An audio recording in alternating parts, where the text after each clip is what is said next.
देश में 7 राज्यों में हो रहे चुनाव के लिए आज अंतिम चरण के लिए वोट डाले जा रहे हैं। दुनिया की सबसे बड़ी मैराथन चुनावी प्रक्रिया के अंतिम चरण में 8 राज्यों की 57 लोकसभा सीटों के लिए मतदान है। इस फेज में 904 उम्मीदवार चुनावी मैदान में हैं। 7 चरणों का मतदान खत्म होने के बाद वोटों की गिनती 4 जून को होगी और इसके लिए आयोग ने तैयारियां भी पूरी कर ली है। वोटिंग 7 बजे से शुरू हो चुकी है और इसी बीच कुशीनगर में आज 26,87,406 मतदाता अपने मताधिकार का प्रयोग करेंगे। मतदान केंद्रों पर सुरक्षा व्यवस्था के भी कड़े इंतजाम किए गए हैं। तो पहले चरण के मतदान के लिए, अंतिम चरण के मतदान के लिए मतदान की प्रक्रिया शुरू है। ये तस्वीरें आप कुशीनगर के पोलिंग बूथ के बाहर की देख रही हैं। बड़ी संख्या में ही सुबह से लोगों के मतदान करने का सिलसिला शुरू हो चुका है। आज कुल 26,87,406 मतदाताओं की किस्मत का फैसला होगा। कुल मतदान केंद्रों पर इतनी ज्यादा संख्या में मतदान किया जाएगा और इन तमाम चीजों को देखते हुए सुरक्षा का पुख्ता इंतजाम प्रशासन की तरफ से किया गया है।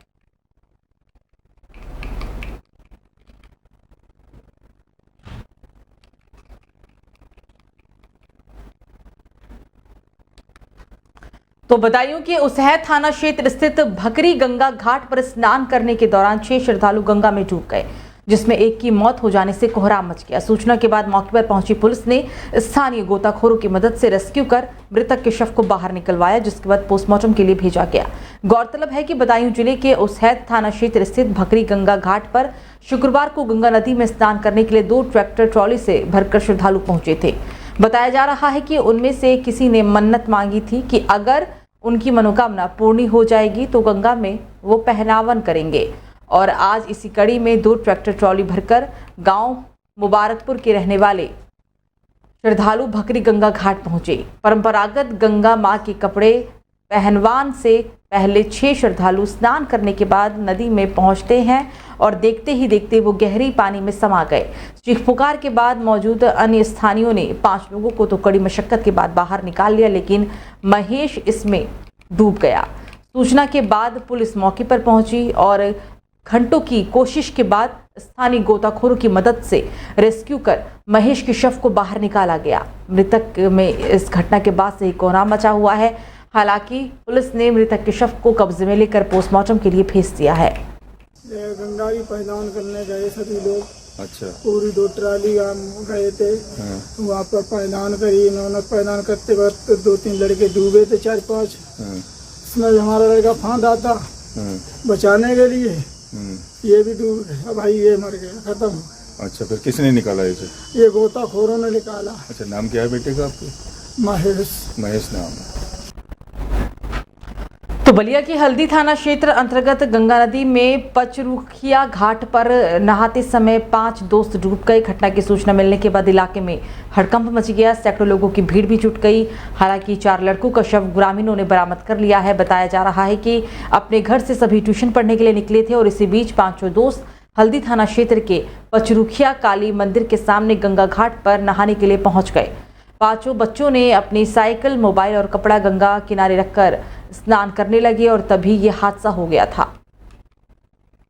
आज 31/5/2024 को सुबह लगभग 11 बजे थाना हल्दी के गंगा नदी पर पचरुखिया घाट पर 5 मित्र जिनकी उम्र करीब 13 से 15 वर्ष के बीच थी, वो नहाने आए थे।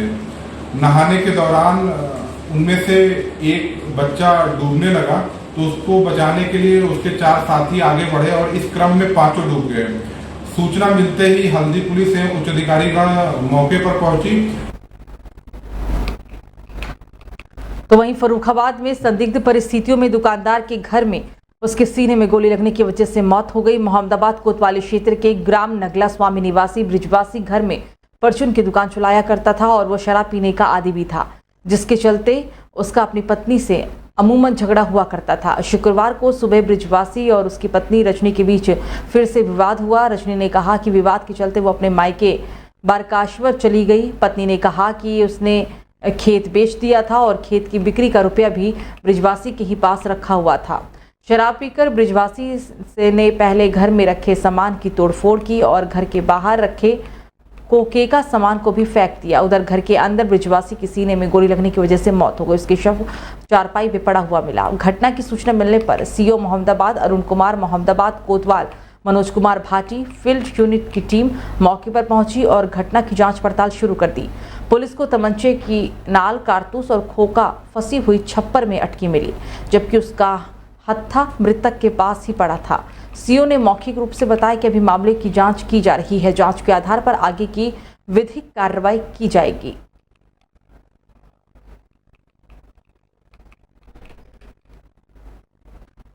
तो बदायूं की नगर बिसौली स्थित शिव कॉलोनी में एक बंद मकान में बदबू आने पर मोहल्ले के लोगों ने मामले की सूचना पुलिस को दी। सूचना के बाद मौके पर पहुंची पुलिस ने मकान खोलकर देखा तो युवक का शव सड़ी गली अवस्था में फूला पड़ा था।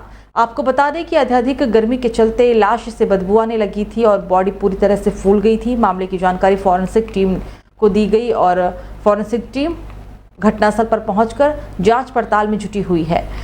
बिसौली के मोहल्ला शिव कॉलोनी निवासी जितेंद्र उर्फ जीतू घर में संदिग्ध हालत में पड़ा हुआ था। शुक्रवार दोपहर के बाद जितेंद्र के बंद पड़े मकान में पड़ोसियों को बदबू आने लगी। पहले तो मोहल्ले के लोगों ने इधर उधर देखा कि कोई जानवर तो नहीं मरा हुआ है, लेकिन जब तलाश के बाद भी कुछ नहीं मिला तब जितेंद्र के बंद घर से तेज आ रही दुर्गंध की जानकारी पुलिस को दी गई। सूचना के बाद मौके पर पहुंची पुलिस ने जब दरवाजा खोला तो जितेंद्र का शव देखकर पुलिस भी हैरत में पड़ गई। प्रत्यक्षदर्शियों के मुताबिक लाश करीब 24 घंटे पुरानी सड़ी गली हालत में थी। मृतक का शव गर्मी ज्यादा होने की वजह से काफी फूल भी गया था और बदबू भी आने लगी थी। मामले की सूचना पर फॉरेंसिक टीम भी पहुंच गई। टीम ने शव की गहनता से जांच पड़ताल की, जिसके बाद शव को देर शाम पोस्टमार्टम के लिए भेज दिया गया।